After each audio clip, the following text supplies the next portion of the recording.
नमस्कार दर्शक बंधु Odia knowledge academy YouTube channel को आपण मानक स्वागत। आपन जदि आम चैनल को प्रथम आसती दयाकोरी चैनल सब्सक्राइब बटन क्लिक करी चैनल को सब्सक्राइब करेंगे। वीडियोटी भल लगे निश्चय वीडियोटी को लाइक करेंगे, कमेंट करेंगे, शेयर करेंगे भूलें जहाँद्वारा आप प्रतिदिन नुआ नुआ अपडेट पाइपर।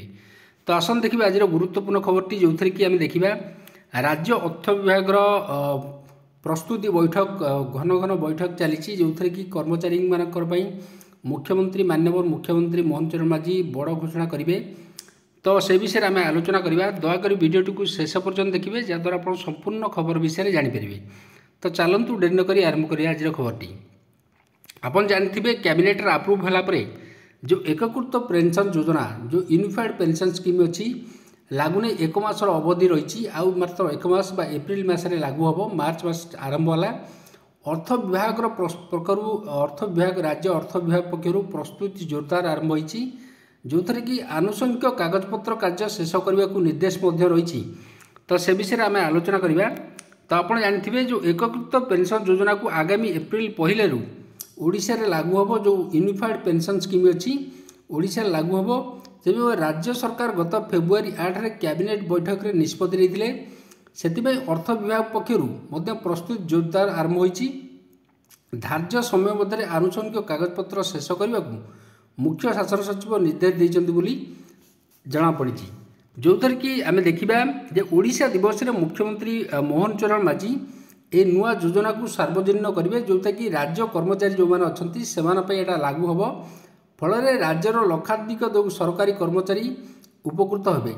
केंद्र सरकार कर्मचारी भली राज्य कर्मचारी माने एनपीएस बदल यूपीएस को अर्थात आप जानते जो यूनिफाइड पेंशन स्कीम अच्छी बा एकीकृत पेंशन योजना जो अच्छी योजना सुविधा पाइबे। जो थी कि आप जानी एनपीएस अधीन थिबा कर्मचारी माने यूपीएस चयन करने को किंबा एनपीएस सहित जारी रहा विकल्प भाव बाछिपारे। एनपीएस अधीन थिबा कर्मचारी माने यूपीएस चयन करने को किंबा एनपीएस सहित जारी रहा विकल्प बाछिपारे।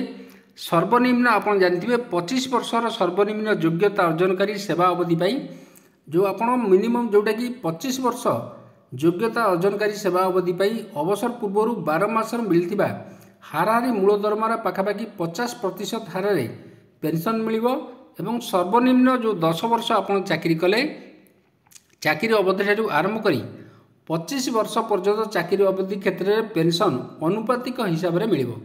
सेहीपरि मृत्यु पूर्व कर्मचारी पाउथवा पेंशन 60% हार पारिवारिक पेंशन मिल। सर्वनिम्न 10 वर्ष चाकरी अवधि सारी अवसर नवा परे मासिक 10,000 टंका पेंशन मिले बोली एथरे मध्य उपलब्ध अच्छी। सेवा कर्मचारी क्षेत्र में शिल्प श्रमिक मानी सर्वभारतीय उपभोक्ता जो मूल्यांक बा डीए जो रही आधार महंगा भत्ता सहायता मिल। जो थी कि अवसर पर ग्राच्युटी व्यतीत एककालीन राशि भाव में प्रत्येक संपूर्ण 6 मास अवसर तारिख में मिलुवा जो मासिक पारिश्रमिक 1/10 एककालीन राशि पाइबे। ता सहित कर्मचारी माने ग्राच्युटीर सुविधा पाइपर। जो ग्राच्युटी नियम अच्छी से ग्राच्युटीर नियम अनुसार सुविधा पाइपर। से राज्य अर्थ विभाग पक्षर जोरदार प्रस्तुति आरंभ होती जो आनुषंगिक जो कागजपत्र कार्य शेष करने को निर्देश रही। मुख्य शासन सचिव निर्देश समस्त विभाग को निर्देश देते जो थी कि आप जानते कहीं एप्रिल 1 रे जो एप्रिल 1 रे आमर ओडिशा दिवस पड़ुची। तो ओडिशा दिवस रे आमर माननीय मुख्यमंत्री मोहन चरण माझी बड़ घोषणा करेंगे कर्मचारी मानी जो थी कि राज्य कर्मचारी जो एटा निहाती कहीपर जोटा गोटे गुरुत्वपूर्ण खबर एवं राज्य कर्मचारी जो एकीकृत पेंशन अच्छी तार लाभ पाइपर। तो आज ये आप देखिले जोटा कि गुरुत्वपूर्ण खबर एकीकृत पेंशन योजना बा यूनिफाइड पेंशन स्कीम लागू नहीं कैबिनेट में निष्पत्ति होगा राज्य सरकार अर्थ विभाग पक्षर जोरदार प्रस्तुति आरंभ होती जो थी कि कर्मचारी मानी निहाती यहाँ गोटे गुरुत्वपूर्ण खबर आम कहीपर। तो आज ये गुरुत्वपूर्ण खबरटी जदि आपको खबरटी भल लगे दयाकोरी निश्चय आम चैनल को सब्सक्राइब करेंगे, वीडियो को लाइक करेंगे, कमेंट करेंगे, शेयर करेंगे भूलें जहाँद्वारा आप प्रतिदिन नुआ नुआ अपडेट पाइपर। धन्यवाद।